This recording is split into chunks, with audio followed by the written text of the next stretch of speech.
I'm all warmed up. No need to call security, guys. I'm leaving. Thanks a lot. Welcome back. I'm Pat Sajak, and we're about to continue our tour of some of the National League's greatest baseball parks. Now, my team of baseball experts has chosen to feature the next park because it has a unique mile-high location. Coors Field in Denver, Colorado is definitely a hitter's ballpark. When you go to Coors, you got to make the trek all the way to the upper deck, and there's a ring of purple seats that are the 1 mile high symbol. That extraordinary elevation accounts for the ball traveling 9% farther than a stadium at sea level. According to the Coors Field website, it estimates that a home run hit 400 feet in sea-level Yankee Stadium would probably travel 408 feet in Atlanta and as far as 440 feet in Coors Field. That is a slugger's dream and a pitcher's nightmare. First of all, the thinner air, the ball just travels further off the bat. And second of all, it's claimed that the thinner also affects a pitcher and the movement on his pitches, especially his off-speed pitches, impairing his ability to be effective, giving the batter a second advantage. It's very open, it's very airy. It, pardon the pun, has pure Rocky Mountain refreshment. And I also tell friends, bring an overnight kit, your toothbrush and your toothpaste, because you're going to be there a while if you're a hardcore fan, because the balls fly out of there like you'll not believe.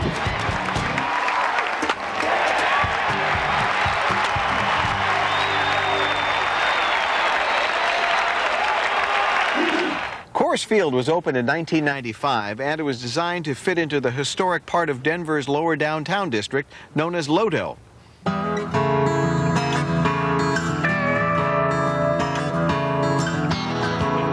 We wanted to make the ballpark look as if it belonged here, and in fact fits the architecture of the historic district.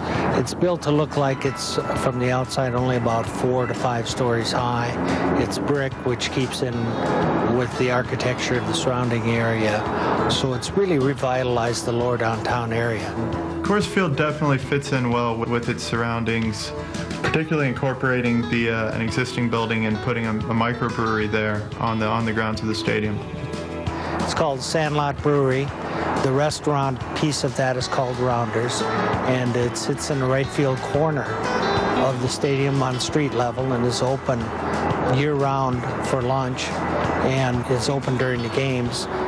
The setup at the Sandlot Brewery is quite unique. We are technically a microbrewery. We function and act like a brew pub where the beer is brewed on premise and sold on premise. The folks at Coors give us a lot of latitude and a lot of freedom to brew and experiment and come up with new ideas. And one of the best parts about the Sandlot is we can have a concept, brew the beer, in 2 weeks have the beer on tap at the restaurant Rounders and get immediate feedback from the public whether it's a good beer or a great beer or one we shouldn't make again. Through the years, these microbrewers have come up with a wide array of beers. Not surprisingly, most have names with baseball terms. Right Field Red, we have Power Alley ESB, Slugger Stout, and we always have Blue Moon Belgian White on tap, which was born here at the Sandlot. And we always have an experimental tap for a Brewmaster Special that allows Tom and myself to experiment and try new things.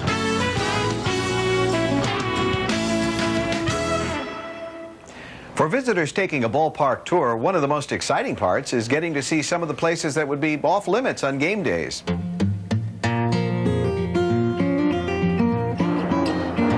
There are a number of areas they like to see on tours, but one of the hit areas is always going to be the fact that they get to go into the dugout, sit in the dugout, and actually walk onto the field.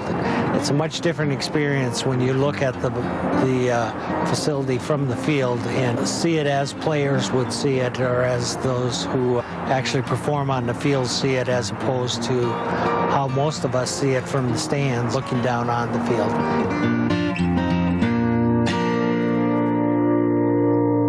If you haven't been to a Major League ball game in a while or haven't taken a tour of the newer ballparks, you'd be surprised to learn that art has become an integral part of the design.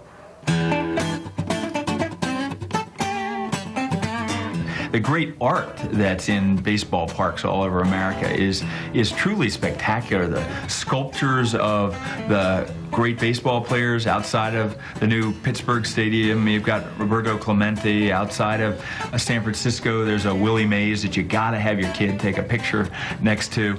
Outside of Coors, there's a tribute to balls. And so they have this art with all kinds of baseballs and basketballs and Lucille ball, matzo balls. I mean, that's my favorite piece of art in American ballparks. This is called the evolution of the ball. On display in that depiction of evolution of the ball are 108 different balls. Now you're probably wondering why we chose the number 108. 108 because if you took the time to count the stitches on a baseball, you would find there's 108 red stitches on every baseball. Over the decades, many ballparks have tried to offer foods which reflect their regions of the country. At Coors Field, you can expect to find a couple of specialty foods you won't find at any other ballpark. One of them is buffalo. The other is a more acquired taste. Rocky Mountain oysters are something unique to Coors, we think unique to Coors Field, because of the cattle ranching of the area. It's well-known food or delicacy here in Colorado and surrounding area. I used to tongue-in-cheek say it was the only seafood that we served, but the fact is Rocky Mountain oysters are deep-fried testicles from cattle that are served here at Coors Field. Well, if that tasty treat doesn't bring you out to the ballpark, there are a lot of other events that will.